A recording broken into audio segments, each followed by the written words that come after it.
Hello everyone, I'm Ben Franklin. You may have several questions to ask me. For example, why are you here? What exactly is a forefather? Why do you look like that? Why are you asking me all these hypothetical questions? Well, I don't know. One question I can answer, and quite effectively I might add, is how our nation came to be. It all started with one of life's two certainties. Taxes. To recoup financial losses from a previous war in which many of my compatriots participated, the British Parliament instituted a number of new taxes on the American colonies. Most of them weren't very bad in themselves, but as the colonists didn't have a say in any of it, they resisted for the principle of the thing. Almost all the taxes were repealed after peaceful-ish protests, but the tax on tea remained, so Sam and his Sons of Liberty pitched a few tons of tea into Boston Harbor. Still wish we could have kept some.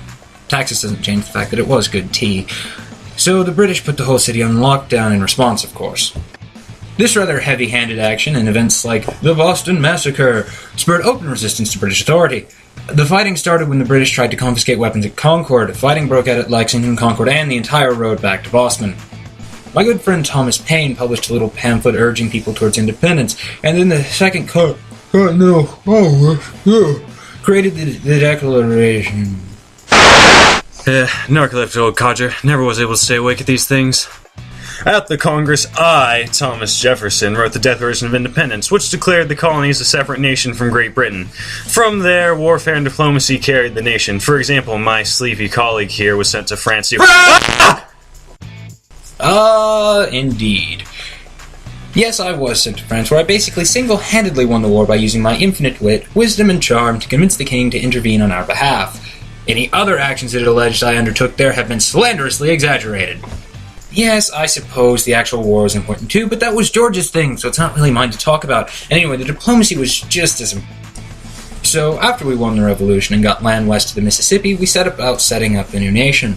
First off came the Articles of Confederation, which, in spite of my involvement, were actually pretty horrid. They left the Continental Congress as the one and only very weak part of the government. The Articles government could barely regulate anything. In fact, it couldn't even collect taxes, which, as I've said, are a certainty.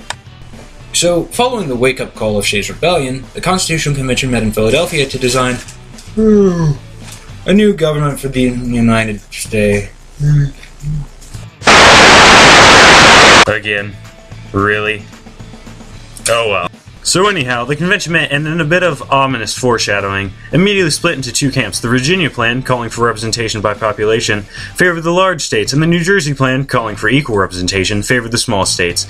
A compromise eventually emerged with a bicameral legislature, incorporating proportional representation in one and equal representation in the other. Other compromises including counting slaves as 3/5 of a person for the purpose of representation, and continuing the slave trade for 20 years. In the end, there were three branches of government in the legislature. Again? Really? It's even funnier the second time. So, as he was saying, the legislative branch would make the laws, the judicial branch would interpret them, and the executive branch would enforce the law, control the military, and lead the country overall. There were a series of checks and balances built in to keep any one branch from getting more powerful than the others, and that's basically the long and short of it. Except for the bird thing. An eagle? Really? The turkey is superior to representation in almost every way. See, first of all... Alright. If you're going to harp on the turkey thing again, the interview's over. Look, just hear me out. It makes perfect sense if you think about it. No, it always turns to this. Sorry, folks, time's up. Oh, come on. Just give it a chance. The turkey will catch on. No. Please? No, not after what happened last time. We're done here. Aww. You're my only friend, Turkey. You're drunk, Franklin. Go home.